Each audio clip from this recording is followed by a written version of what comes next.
Today we are pleased to introduce Susan Denholm as part of the Wisconsin Historical Museum's History Sandwiched In lecture series. The opinions expressed today are those of the presenter and are not necessarily those of the Wisconsin Historical Society or the museum's employees.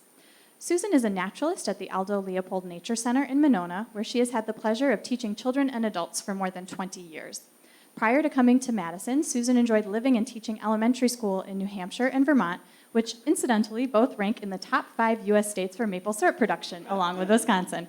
How sweet is that? Susan received a master's degree in education from Washington University in St. Louis. Her outdoor teaching skills and knowledge were enhanced by a National Outdoor Leadership Wilderness course in Wyoming and the completion of the Master Gardener program through the University of Wisconsin Extension right here in Madison. So here today to discuss the history of maple sugaring in Wisconsin, please join me in welcoming Susan Denholm. Thank you. Well, I wanted to start by just pointing out I work at the Aldo Leopold Nature Center, which is just about 10 minutes away from here. If you ever get a chance to walk around there, there are almost 100 acres tucked away at a place where the first time I went there, I didn't know there could be that much land still in town. So there's wetlands, there's a pond, we have the Woodland Park nearby. Edna Taylor is about 50 acres of Madison property, and we're able to take people out and in an hour and a half see all these different habitats. It's a wonderful outdoor classroom space. So if you ever get a chance, we do have a Maple Fest at the end of March every year, which is now open and free to the public. So please feel free to stop by. The history of maple syruping in Wisconsin, and why are we talking about it right now, is an interesting one. I realize this is the best time of year for you to go out in your neighborhood and find a tree that you might want to start having history with to tap. But I think it would be important to say which is a maple and which is not. And so I brought a few little samples, and I think, did you get your handouts? Those are your handouts. Those are coming from about 4 hours north of here where the sugar maples have begun to turn. But I realize the time of year that people go to tap a tree, the leaves are missing. So how do people know? One is look now, tap it, make a mark now, and then you'll know. But the other is that there's a very simple thing about how trees branch, and that is that oak trees branch oppositely, that when you look at the leaves, unlike my plastic demo, the leaves will be opposite each other on the stems. The buds will be opposite each other on a stem. Only a few trees bud and branch this way in Wisconsin. The maple is one of them. The ash is another. Those are the two that you might have trouble differentiating between, but the sugar maple has a really pointy, sharp bud. Everything else, besides dogwood, which is too skinny, so you're never going to tap it, is going to bud and branch alternately the way our oaks do. And typically you're going to find oaks and maples in the same forest in these eastern woodlands. So here we see people out there enjoying our nature center. Our audience is primarily 2 to 14-year-olds. That's the majority of who comes to see us on school field trips. Aldo Leopold in the Sand County Almanac wrote, "There are 2 spiritual dangers in not owning a farm. One is the danger of supposing that breakfast comes from the grocery, and the other, that heat comes from the furnace." I want to add another one today. I think there's a spiritual danger in thinking that maple syrup comes from the grocery store and not appreciating that the sugar is totally a natural process that happens between nature and the tree itself. And I think when we do our sugar festival, it surprises me how many of us, including me at the time when I started working there, just don't appreciate that connection between the fact that the sugar is being made there. We get a lot of people coming out there now who it may be the first time that they're really appreciating that the sugar is made in the tree. While I'm talking today, I'm hoping to talk a little bit about the original maple sugar sap collectors and the natural process that makes that sap so sweet, what causes it to flow, a little bit about the human discovery that there was sugar in sap, because when you take sap right from the tree, it looks like water. It looks like water and it almost tastes like water. It may only be 2% sugar. So we'll talk a little bit about how did any people ever get the idea that there was sugar worth distilling and condensing. We'll talk about some of the Native American techniques and tools, and I do have some things out there for you to look at, and then move on to what happened when pioneers started emigrating and settling here in Wisconsin. Talk about some of the innovations that have increased the efficiency of making it, and then give you a little taste at the end, only if you want it. As I say, only if you want it. If you prefer a corn syrup-based product, please go for that. Briefly, Aldo Leopold only lived to be 61. We're really proud of him in Wisconsin because he started the wildlife department at the university, and you'll hear his name in Madison all the time, connected with schools and connected with the Nature Foundation up north. But I am impressed at how young he was and how much he talked about the connection between people and the natural world, which is exactly what we'll be talking about now. There he is. Have you seen those benches? The classic bench, which quite honestly he would turn around, sit the other way, hold the binoculars, rest his elbows on the back of the bench. Those are heavy binoculars you can see on the table, and be able to rest for a long time with very still hands. If you sit on one of those that's a really genuinely designed bench, you might feel like you're leaning back a bit, but it's so that he could be turned around, coffee at his side. So who were the original tree tappers? In Wisconsin, the originals, and they continue to this day to appreciate the sweet sap, are yellow-bellied sapsuckers and gray tree squirrels. They are the most apt to be out there drilling, pecking, and chewing with their little teeth when the sap is flowing. So when you watch them, you get a good idea that there must be something unique about the sap that's in a tree. I always want to make sure we know where that sugar and that sweetness is coming from. I think most of us learned about photosynthesis in 4th grade and maybe learned enough to pass the test. That's how I was. But the process of photosynthesis is just an amazing thing about bringing using the energy of sunlight to convert the air, the carbon dioxide in air, with the water that's being drawn up through the roots, not through the leaves, but through the roots, and the nutrients that are coming up from the soil. I'll talk later, there's an amazing mineral composition in maple syrup that's going to be coming up from that soil. So that process of photosynthesis is going to mean that right now, while we still have green leaves, those leaves are going to be converting those 4 ingredients into starches, which right now are stored a lot in the chlorophyll and the chloroplasts. But as the leaves begin to stop synthesizing all those ingredients, what you'll start noticing is, the leaves are going to blow a little bit more in the wind, and the wind's going to get a little stronger, sort of like today, and the connection between the leaf and the stem, which has been transporting water and nutrients up and starch down, is going to get weaker and weaker, and then it's going to drop. The petiole, where it's connected, is just going to weaken, and finally it's going to drop. So, how is that tree going to survive winter? It's going to store the food that it needs, some of it within the bark. There'll still be a little bit of photosynthesis through the trunk, but mostly it's going to go dormant. And all that sap is going to flow down and be stored underground, sort of like its own personal root cellar down there, and be waiting. Just be waiting all winter. There we go. When we talk about who the first people were to discover that there was sugar in sap, this map does a good job of showing us the range of woodland Algonquins. And those tribes of people who use the Algonquin language are wide. You'll see the Cree, you'll see the Micmac who are over in Michigan. We talk about Iroquois, Ojibwa. So we use Winnebago. Some of these names are not acceptable anymore as tribal names, but at the time that this was done in 1997, these were the names that were being used. So the range of this tribe of eastern woodland people is pretty much also the range of the sugar maple. Sugar maples were not growing in Europe. Sugar maples were not growing west of the Mississippi. They were primarily growing east of the Mississippi. So when you talk about who the first people were to tap these trees and turn sap into syrup, first you have to have the presence of the tree.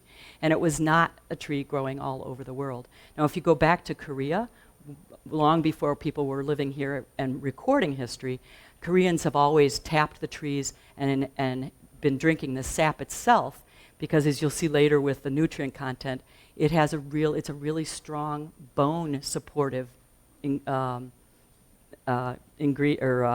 product. It's pretty amazing, actually. So here you get the idea of where people were who were making it. Because we didn't have recorded history, the history of people turning sap into syrup is going to be passed down by stories and legends and myths. And the one that we most commonly tell is the one of Chief Woksis. It's an Iroquois story within that, which is part of that Algonquin language group, and his wife, Mokwa. And what we say is the chief, as the man of his family, had the job to go out every day and do the hunting. I do have a prop. And so he proudly heads off with his hatchet into the woods every day. And maybe he's hunting moose. The stories often talk about it being moose or venison that he might bring home. And he came back with his hatchet, plunked it into a nearby tree, which was good, kept it up high from the children. All day long, Mokwa's jobs, keeping the fire going, tanning hides, keeping the children out of the fire, and going down to the spring to get fresh water so that she can do her cooking. Well, one day, Mokwa noticed after that Chief Oaksis had taken his hatchet, headed out to the woods, and she was cooking and realized she had never made time to go to the spring for fresh water. Luckily, her makuk had been placed right by a tree, and it was actually dripping water into her makuk. So that would be a birch bark basket that they would have used as a vessel long before metal was introduced. And she tasted it, and it tasted like water, and it looked like water, and it's coming from a tree, and she trusted that tree. It's one that animals, deer nibble at it, and squirrels nibble at it, and so she took that water, poured it over the leftover moose from the day before, and started to cook, and did the rest of her chores. And as long as she didn't get the fire up higher than the level of the liquid, she didn't burn her makuk. Have you ever done that experiment with a Dixie cup?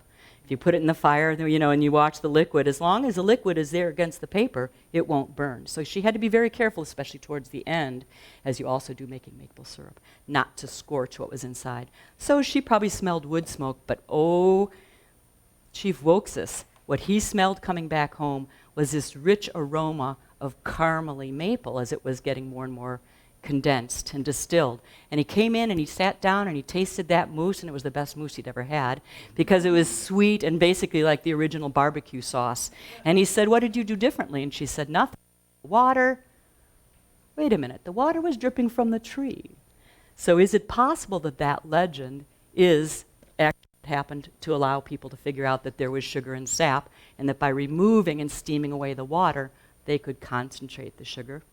It definitely is. There are stories like that in many different tribal histories. There's another one that's a myth, and that is that for the explaining the seasons, the idea that people could go and lie underneath a sugar maple and just catch the sap in their mouths, and it was so sweet and wonderful, and the Great Spirit walked into the village one day and no one was working. No one was building fires. No one was planting or gathering. And the Great Spirit looked at the people lying there and said, "This is not going to work.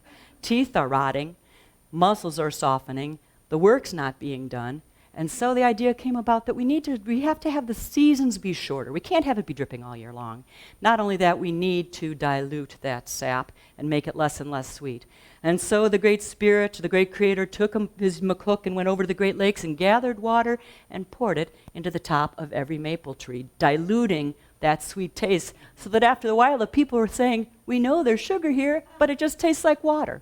And so the problem was solved, and the people knew that to get that sweet treat, they would have to work and work and work, and in the end, what they would get would be barely a taste of sugar. We tell that to children. It's a myth or legend. It makes a good story, and it's awfully fun to walk around with a bottle of syrup and just let the children open their mouths and drip a little syrup and watch it come down their chins. We might wish it were that way. When we talk about the techniques that natives would have used, it's going to be simple. This is an illustration that already, I'm sure you see a little bit of metal in the picture. So while Native Americans were probably tapping way back into the 1500s, there is a record written of the presence of the trees back in the 1500s. Let me find that note there.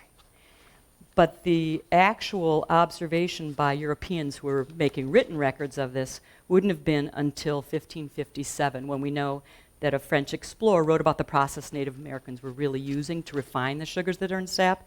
Again, in 1606, Marc Lescarbot wrote a detailed description of the Micmac people over in Michigan collecting and distilling sap.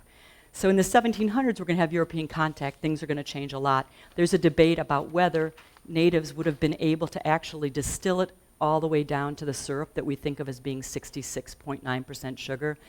If you're using something like this, you would have brought the sap and dumped it in a wooden trough. The Native Americans would then have stones in their fire, lift the heated stones and put it into the trough, and that way they could cook.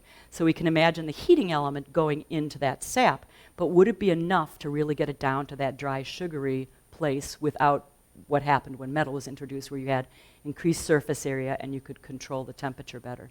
So that's one debate, and there's no firm archaeological evidence to answer that.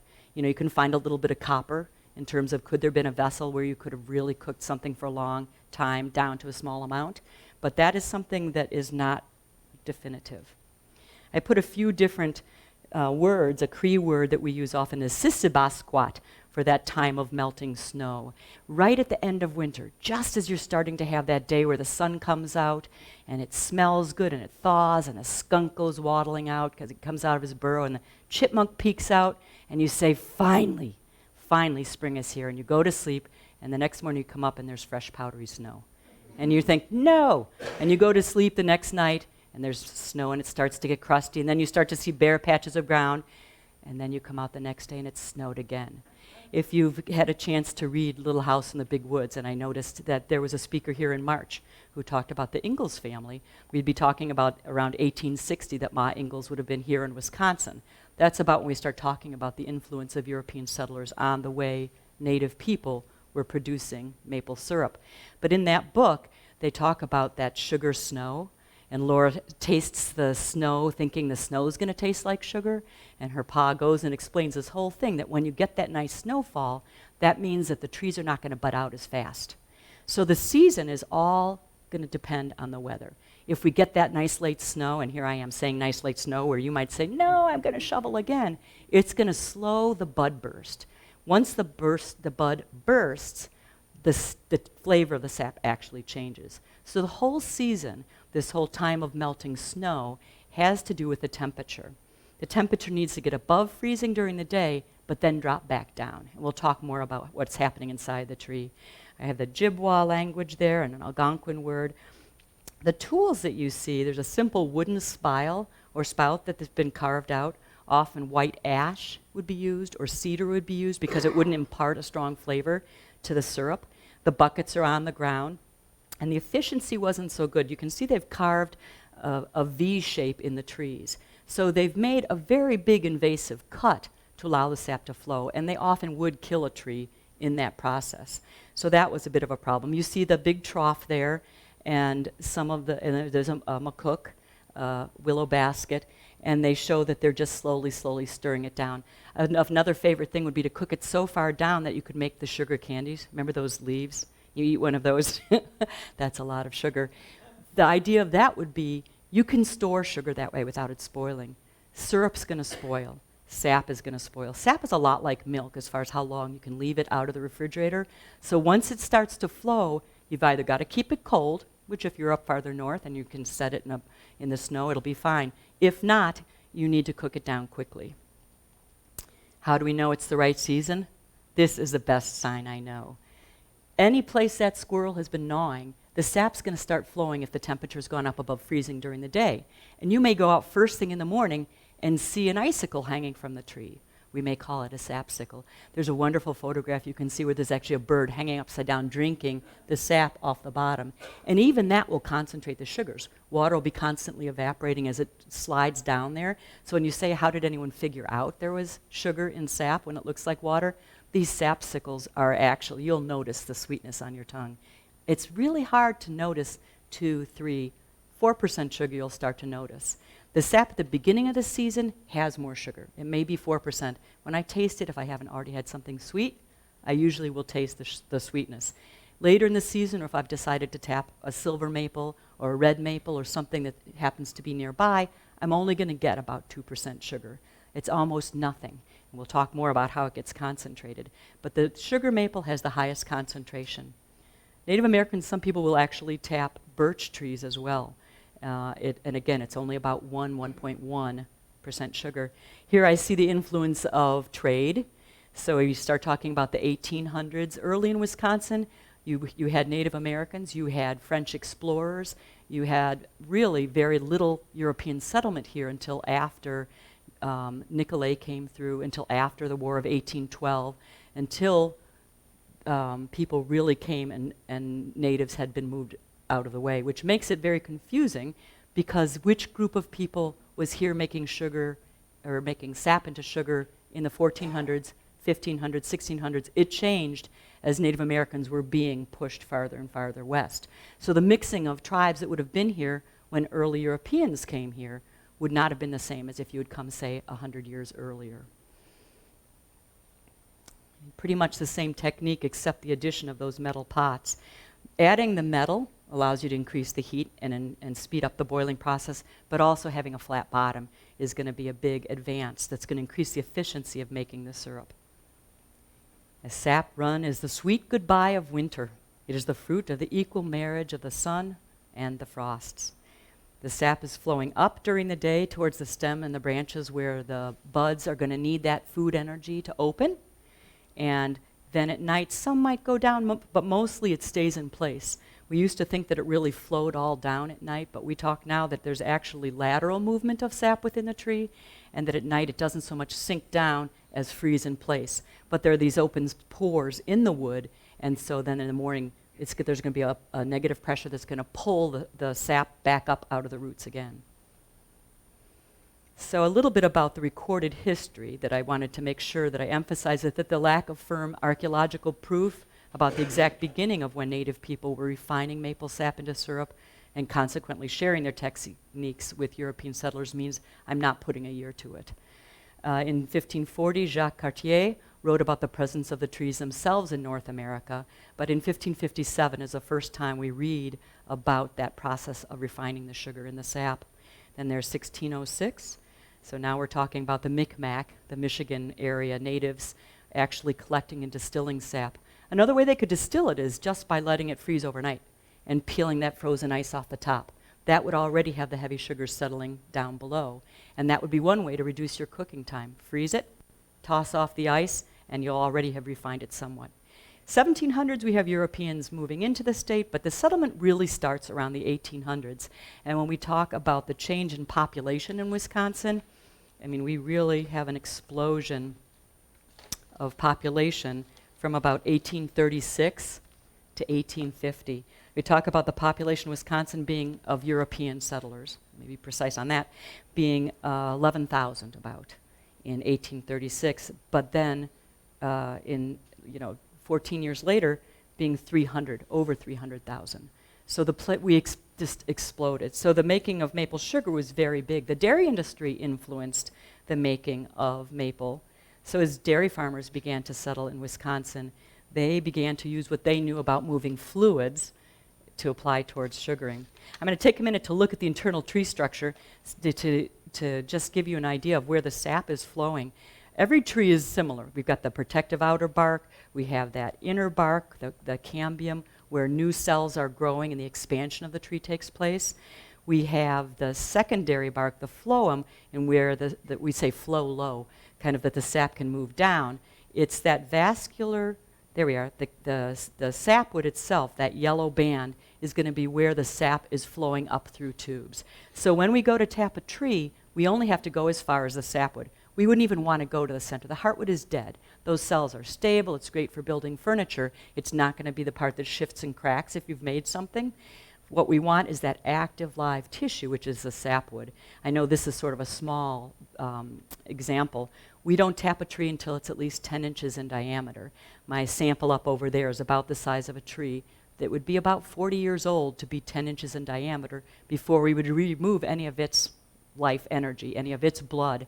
I like to think about what it's like if I want to donate blood at the Red Cross. I have to be above a certain age, I have to be above a certain weight, and they're only going to take a certain volume, and they're not going to let me come back for a certain amount of time. It's the same idea. Do we harm the tree? Do we weaken the tree? We are removing energy that might be needed by the tree. So we'll only put one tap into a tree that's 10 inches in diameter. As the trees get bigger, as it goes to about 20 inches in diameter, which is going to be more like 60 inches around, then we'll put in a second tap. We're not going to put it right next to where the one was before. That tissue scars. You get a lot of mineralization inside the tree. If you really get big, you'll see 3 spiles or spouts tapped into the tree. But more often now, you won't see people putting 5. Long ago, you'd see trees up, the really big ones, up to 5 spouts, but now we don't see that. So here we see the 10-inch tree. People usually tap higher. You notice that the Native American had showed it down low. Well, to increase their efficiency, they wanted their bucket near their tap. But as we go to some of the more modern spiles and spouts, we're able to hang the bucket right from the tree. So the introduction of metal has allowed us to do a lot of things differently. Buckets can be covered, keeping the squirrels and the deer out of them, or horses. We can tap the metal, and I know this tap don't pound if you're ever doing this. A lot of the spiles that you buy are sort of that, what do you do, you know, that soft cast metal, and tap. I know this because I broke one last year. You know, if you just tap it in, that's what you want to do. If you take a good whack, you can break it right off. I did that. So when we talk about the pioneers moving the sap around, we talk about, you know, they're the machines. They're carrying the sap using yokes and buckets. They're using horses and bigger barrels. And they get the idea of creating a sugar shack, the idea that they can be cooking late until night, and if it starts to snow again, they're not going to be diluting their syrup at the same time that they're trying to concentrate it. So that idea of putting a building around your evaporator pan was new. It was a very normal thing for a dairy farmer who had a lot of woods to also be a maple sugar farmer. Sugar was expensive in the 1800s. You know, it was coming from the West Indies. It was made with slave labor. About 1860, the price of sugar came down, and the demand for maple also went down. So there wasn't a lot of development going on until around the 1900s when, again, the price of sugar was going up, and the idea of having a homegrown source was there. Actually, Thomas Jefferson tried to get maple sugaring going in Virginia, but you know, it's just a little too warm, a little bit too far south. If you go up in the hills, you can get the trees at a higher altitude, still down in West Virginia, where you can make sap into syrup and they'll flow that way, but it didn't work out in Virginia. When we have our trees, we like to watch the flow rates. We like to see what was the weather like. You know, what's the temperature? What's the flow rate? Do you see what the slowest is up there? We've got the date. We ask the kids to write down, what do they see? How sunny is it? How windy is it? How hot or cold? We can have children arrive at 9:30 in the morning, and it's 20 degrees in the top there, and it's not dripping at all. Nothing's moving. Tree is still. And by the time they leave, that goes to the next, 8:47, that looks like a couple days later, we can have the sap flowing. Typically around 10 in the morning, it'll start to pick up. And so we typically will tap on the east side of the tree so the sun hits that first, and then you'll see the rate change. It's a 35-day degree down about 2/3 of the way on March 22nd. Around lunchtime, it's sunny, and the sap is flowing at a rate of 50 drops per minute. So we'll time it like that. All it takes is the weather. If it gets really hot day after day, we're not going to have that pressure. We're not going to have that flow. If it gets freezing over for a whole week, sap may stop completely. That's normal. We talk about the average sap flow being 37 days, but really it may expand over 57 days, but start and stop, and start and stop, or start and warm up and be done completely. It's totally weather dependent. You know, especially with kids coming, I wish I could turn those trees on. We need like a Disney tree, but we don't have it. So, moving on from a more pioneer style where people are providing the power for tapping, for carrying, for cooking, the flat evaporator pan would have been something that began in the late 1800s, around the 1870s in Vermont, so it would have worked its way to Wisconsin around the same time. And increasing that surface area made a big difference to how quickly you could boil the sap down. A modern tree tapping operation is going to go to plastics. And there's a patent in the 1950s, 1959, for using some of these dairy industry plastics for tree tapping. And you'll see over there, there's the blue plastic tubing, and you'll see up in the slide, the tubing could connect and create a network throughout the woods. If you're driving up there, sometimes you'll see purple, sometimes you'll see blue, sometimes you'll see green. I've heard that the idea of the darker tubing is so that the sun's energy will start heating up the frozen sap earlier in the morning. Now the thing that's going to make it flow is typically you put your sugar bush, your sugar bush is on the hill, your collection of trees, and your shack is at the bottom. The force of gravity and the temperature rising is going to get the sap to just start flowing down. Here's a nice little sugar shack down at the bottom of the hill and a big evaporator pan. When I visited one of the sugar places in New Hampshire, I got to see a table that was about 3 times the length of that. So maybe it was, close to 30 feet long, where they would filter the sap on the way in. There are some minerals that are in sap that will actually granulate and not into a sugar, but into they call it a sand, like a minerally sand that they want to filter out. So they may filter it on the way in, and then they put it into the evaporator pan on the one side, and as the density increases, as the water evaporates and the sugar gets heavier, it'll move down the pan. It's at the end you have to watch it. I don't know if any of you have done any candy making, but it's pretty tricky towards the end to watch the temperature. Sap, it is going to be whatever temperature, it's going to become syrup. It's going to be concentrated enough when you reach 7 degrees above boiling. So here at this altitude, we're talking about at 219 degrees, I'm now going to have about 66.9% sugar. If I were at a higher altitude, I might be boiling to a different temperature. But 7 degrees above whatever is the boiling temperature of water. What fuel are they using? You can see it stacked in the back. The early fuel would have been wood. You'll see people using propane now. I had a man come on a tour one time who said his family used old tires. I'm not going to recommend that. Another story, we talk about pure syrup. One of the things you have to watch for is it'll foam up and froth. So you're frequently going to be skimming off that froth and foam at the top. If you're outside, you might be skimming off some bugs at the same time, or some pieces of whatever have flown in. Towards the end of sugaring, the sugar content goes down, the mineral content goes up, the ants are starting to come out by now, the flies are starting to come out by now. You can get some very rare flavors. So quite honestly, what we do is a demonstration. We are not producing maple syrup at our place. We're tapping trees, and we're doing a demonstration. We walk away from the fire, we scorch. So every once in a while, we have a really good flow, and someone pays good attention, and then takes that final part home to really watch it carefully, and then filters it again. There's a new grading system for syrups now. It used to be that we would talk about that lightest color that's produced early in the season as being fancy. And if I were making a fancy, let's say, lemon cake back in pioneer days, imagine how that lemon has been brought up from a whole other part of our country. It's a really rare thing. Or cinnamon, all those things have been brought in and we've traded for them. So I don't want the maple flavor, I want the lemon flavor. So fancy is going to have a lighter flavor, and all of them are going to have the same percentage of sugar, but the number of gallons that it took, which I will talk more about over there, is going to be different. So at 4%, I've used less sap to create fancy, which is now going to be called grade A, golden color, delicate taste. So they've made all of these clear syrups grade A. And I don't know how many of this, they started doing this in Canada about 3 or 4 years ago. 3 years ago, I think it was 2015. We do it now in the United States as well. So we've got the grade A amber. Its color is rich and flavorful. Used to be called dark amber or grade A medium amber. Most people are going to want something at least that color, but if you want the flavor of maple, or even go to that dark, stronger flavor. Now with all of the people who are getting into sausages and barbecued meats and glazes, the more robust flavors are more desirable than they were 20 years ago.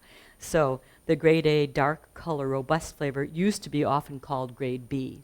When we go to much less to a more dense, heavier flavor, we talk about commercial grade syrups that are used for, say, flavoring the syrups that are mostly corn syrup, but have just a little bit, or flavoring candies that have it because it's such a strong flavor.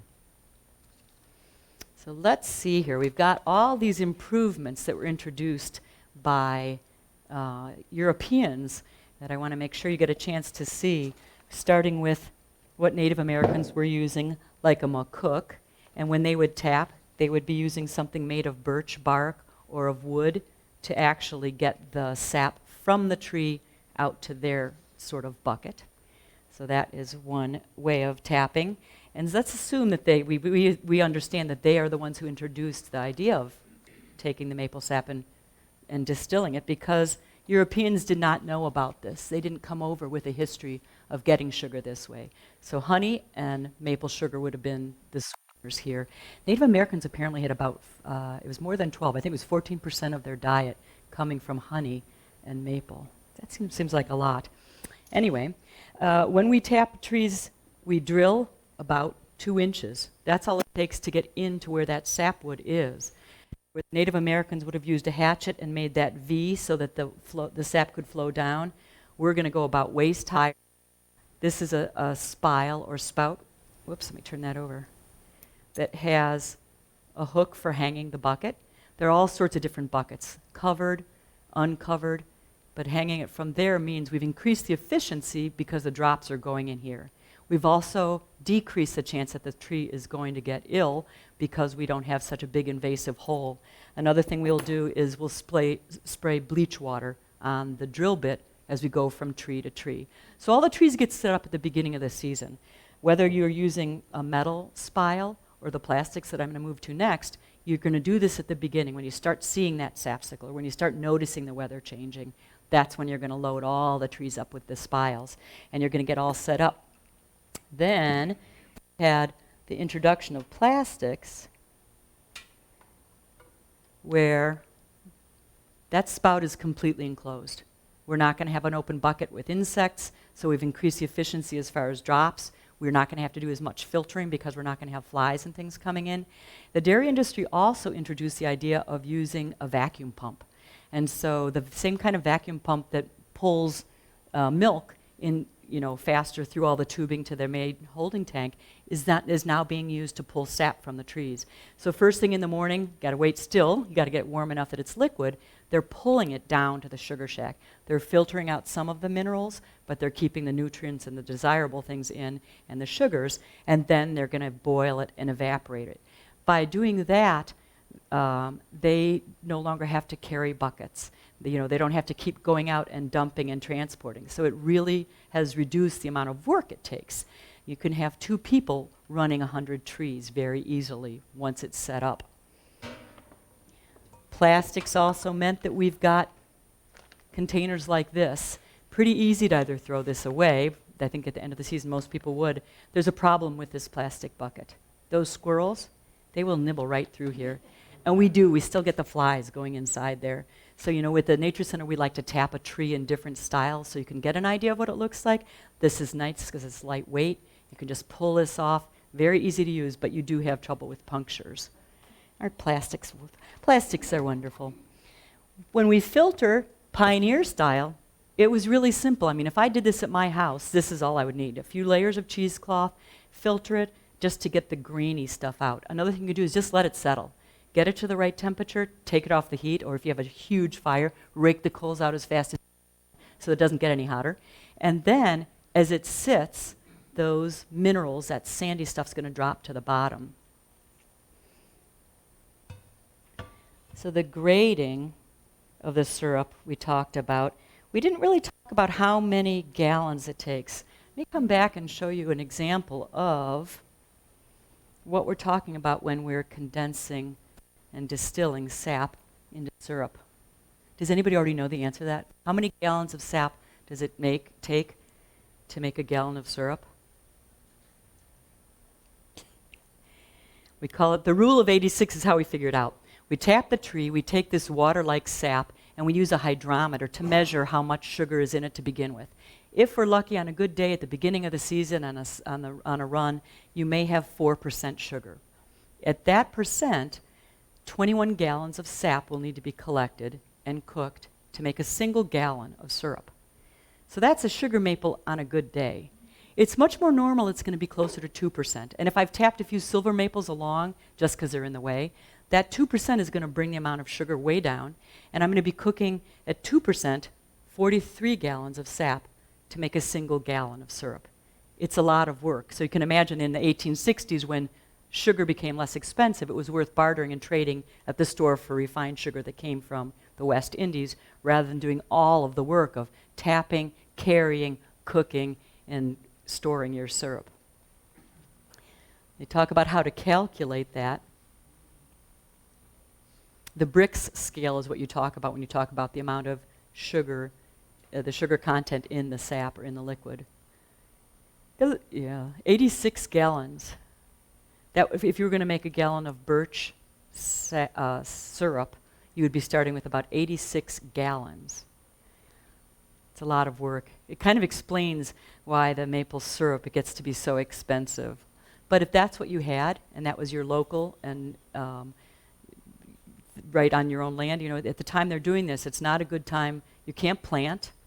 It's your hens are probably not laying. You can be cutting firewood. Then the ground starts to get a little soft. You can't even do that. We've got the nutritional content.